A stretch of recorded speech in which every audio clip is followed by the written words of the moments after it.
The Gospel of the Lord according to St. Luke. The cleansing of the temple.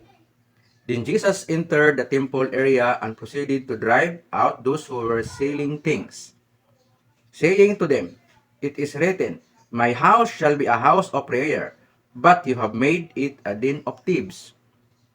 And every day he was preaching in the temple area.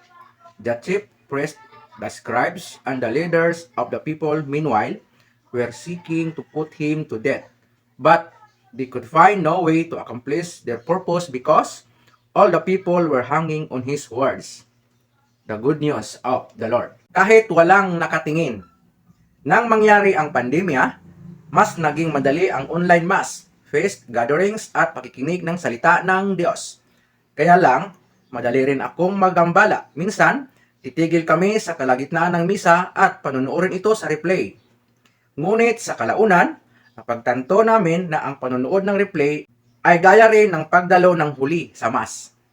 Kaya kahit na magkaiba kami ng schedule, napagkasunduan namin lahat na ayusin ang mga gawain upang magkaroon kami ng oras para lang tumutok sa misa at sa feast.